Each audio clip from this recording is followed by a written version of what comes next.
Hai guys, jumpa kembali dengan saya Nur Fitriadin di channel Peace of Christ. Kiranya melalui video yang diunggah oleh channel ini boleh menjadi berkat bagi setiap kita. Dalam video kali ini saya akan membahas tentang apa sih yang menjadi kesulitan untuk berdirinya gereja di Indonesia ini. Tentunya tidak lepas dari pengajaran-pengajaran yang diberikan kepada umatnya. Dalam video kali ini saya akan memperlihatkan bagaimana seorang ustadz yang memberikan pengajaran yang tidak baik kepada umatnya.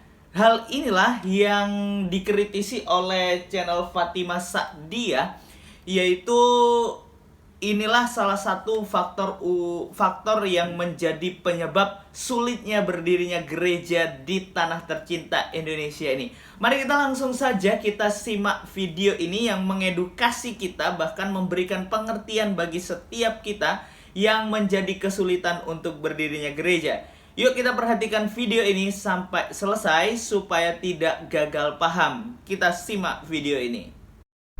Apa alasan Muslim menolak pembangunan gereja? Mungkin salah satu faktornya adalah karena mereka sering mendengar ceramah yang modelnya seperti ini. Rasulullah bersabda, janganlah berteman kecuali dengan orang mukmin, dan jangan makan makananmu kecuali at-taqi, orang yang bertakwa. Jadi kalau ngejak konco yang mau diajak makan itu yang bertakwa, yang sholat. Kalau ngejak orang makan itu orang yang apa? Yang bertakwa kepada Allah. Karena kalau dia tidak bertakwa kepada Allah, nanti kekuatan dari gizi makanan yang masuk ke badan si orang tadi itu akan membuat dia terbantu untuk maksiat. Loh, apa hubungannya gizi dengan maksiat toh Pak Ustadz? Orang kuat dan sehat bukan berarti kuat maksiat loh. Itu maksudnya.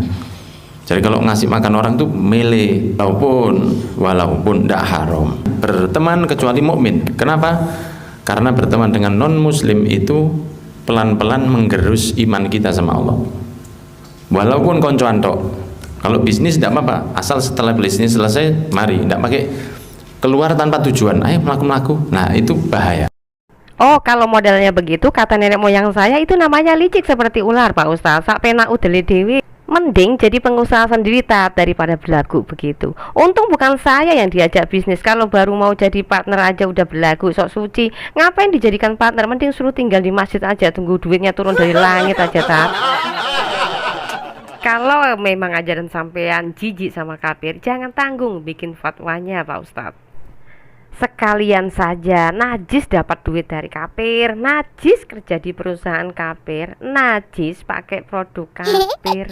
Kemudian attitude-nya baik, cuma dia non muslim gitu aja. Terus besoknya jenengan keluar dengan teman muslim buang sampah sembarangan. Kalau ada orang ngamen dibuka tok, assalamualaikum, terus itu tuh. Nah, kita lupa bahwa dia ada jelek yang sangat besar. Dia tidak, karena yang kita nilai dari apiknya dia itu apa? Buang sampah. Kita lupa bahwa dia ada jelek yang sangat besar. Dia tidak mau dengan Tuhan kita. Itu jelek itu. Walaupun dia ganteng atau bersih ini kayak apa.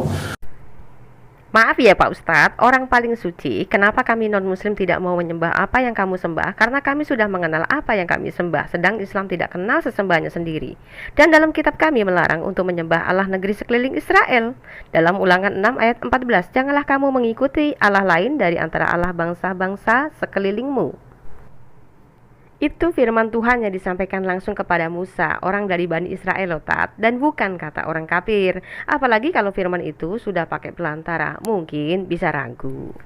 Nah, ini masalahnya adalah Quran Surat An-Naml ayat 91 mengatakan, Aku Muhammad hanya diperintahkan menyembah Tuhan negeri ini dalam kurung Mekah, yang dia telah menjadikan suci padanya dan segala sesuatu adalah miliknya. Nah, inilah alasan kami menolak.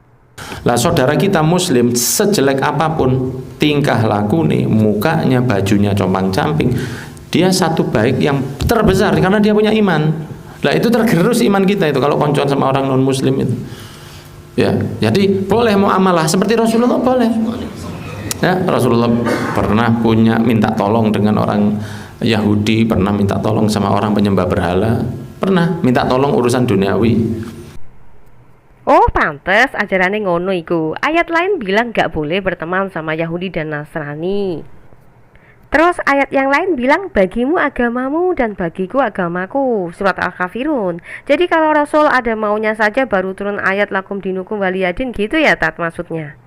Terus tiba-tiba ada ayat yang dihimbau untuk memerangi non-muslim sampai maksa harus bersyahadat, kalau nggak mau harus bayar jizyah. Ini dalam surat Quran At-Taubah 29 ayatnya ya. Iseng mancing ngejak konco ya karena dia punya mobil, terus kita mau nunut non muslim, oh ya jangan, bahkan ada beberapa para salaf, para orang soleh itu dia tidak mau salaman dengan orang non muslim atau apalagi memberi selamat. Kakek saya itu namanya Muhammad, saya Muhammad bin Anis bin Hasan bin Husin bin Muhammad, ini yang terakhir di Yaman. Husin sudah Indonesia, Muhammad ini bin Umar, rumahnya masih ada di Damun di Tarim. Itu beliau diantara syukurnya sama Allah apa? Ketika dia sudah hampir meninggal dia mengatakan, alhamdulillah aku sampai mati gak tahu salaman be wong kafir. Itu syukurnya dia sama Allah. Nah, padahal lagi ya, apalagi bis kafir wedok mana? Wes kafir wedok mana ya? Oh maaf ya Tat ya, itu kan keyakinan Islam bahwa mayoritas di neraka kan muslimah, Sahih Bukhari 3002 dan lain-lain. Tapi di dalam Kristus laki-laki, perempuan, tua, muda, anak-anak semua sama di mata Tuhan Tat. Jadi bualan segede gunung pun non muslim tidak akan percaya, walaupun kalian teriak-teriak 100 kali dalam sehari pun ya dengan memakai alat buatan kafir. Kami hanya tersenyum dan berkata dalam hati, aduh Tuhan ampunilah mereka karena mereka najis dengan non-Islam, tapi mereka gemar sekali memakai produk buatan kafir untuk ceramah anti kafir. Tidak boleh. Kenapa? Karena mengurangi iman kita. Makanya Rasulullah mengatakan, la tusahib, ojo jangan berteman dengan orang kafir. Faham maksud saya berteman gitu? Anda punya bos orang non muslim, biasa. Ya, semoga jadi bos ya. Oh, berharap jadi bos. Tuhan juga tahu kalau manusia model ente ini jadi bos, ntar bikin papa nama bilangnya begini. Pengumuman, maaf tidak menerima karyawan non-muslim. Puji Tuhan, makanya kenapa khilafah belum Tuhan izinkan berdiri, kecuali Tuhan sudah memulai perkaranya untuk mengakhiri dunia fana ini dengan lenyapnya segala yang ada di dunia ini.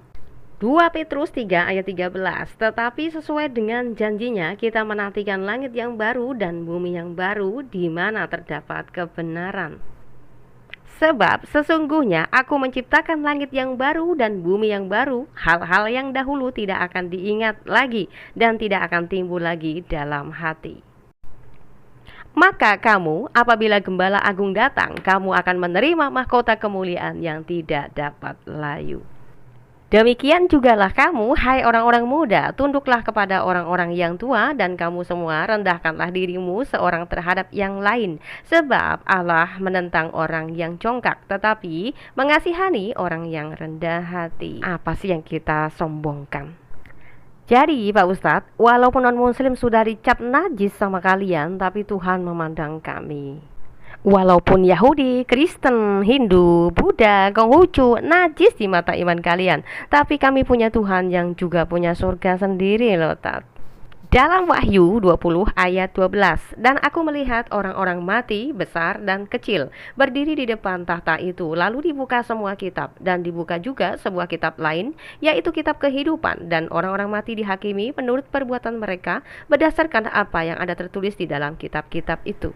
Jadi, sesuai kitab Anda sendiri bahwa keselamatannya itu hasil dari usaha, amalan, dan perbuatan sendiri, maka itu akan diperlihatkan di hadapan semua manusia berkumpul tanpa memandang bulu. Dengarkan perkataan Yesus ini, Matius 5 ayat 20. Maka aku berkata kepadamu, jika hidup keagamaanmu tidak lebih benar daripada hidup keagamaan ahli-ahli Taurat dan orang-orang Farisi, sesungguhnya kamu tidak akan masuk ke dalam kerajaan surga.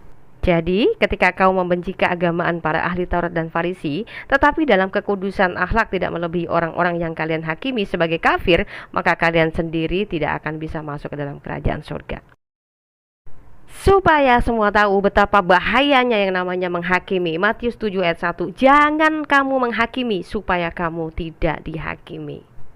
Karena dengan penghakiman yang kamu pakai untuk menghakimi, kamu akan dihakimi, dan ukuran yang kamu pakai untuk mengukur akan diukurkan kepadamu. Orang yang sombong dan tinggi hati biasanya akan terus merasa diri paling suci, paling benar, dan merasa yang punya surga sendiri. Sehingga dalam ceramah mereka lebih lantang menyebut orang kafir itu akan jadi keraknya neraka. Boleh-boleh saja punya wahyu yang benci sekali terhadap non-muslim dan mau dicemplungin neraka semua. Tapi setidaknya kasih tahu dong gimana caranya muslimah masuk surga. Atau jangan cuma menyediakan para bidadari doang. Kasihan dong perempuan Islam malah dijadikan mayoritas dalam neraka.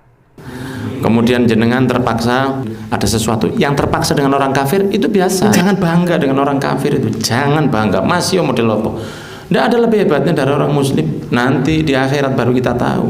Konco sing biyen kita lihat, sikap boys di akhirat dia. Teman yang kita dulu anggap hebat, non muslim, ternyata di akhirat tidak ada apa-apa deh. Itu kata siapa, Tat? Maaf ya, Tat, kami orang Kristen, pengikut Kristus. Karena Kristus sudah mengalahkan maut, mati, dan bangkit sampai sekarang loh, Tat. Jadi kami lebih percaya orang yang sudah bangkit dan bisa hidup sampai selama-lamanya, Tat.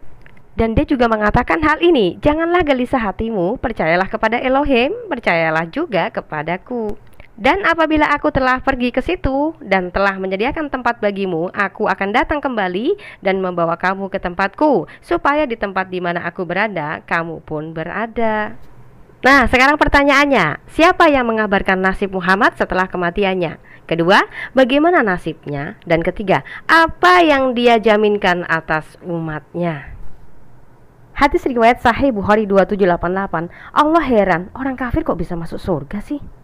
Nah, makanya buat saudaraku semuanya sesama manusia dimanapun berada, stop tinggi hati ya. Jika dalam ajaran Anda ada kepastian dan keselamatan, maka beritakanlah kabar baiknya dan bukan hanya sekedar menakut-nakuti tentang akhirat.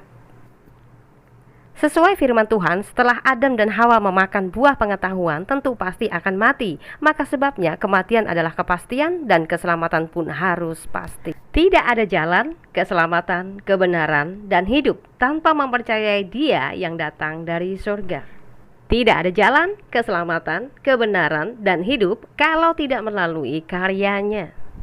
Nah, inilah salah satunya alasan kenapa gereja sulit berdiri, oleh sebab yang ceramahnya masih diberi panggung untuk mempengaruhi umat atas nama Islam. Namun anehnya ketika ada ustadz yang ceramahnya lebih toleransi, malah dituduh menjadi musuh Islam.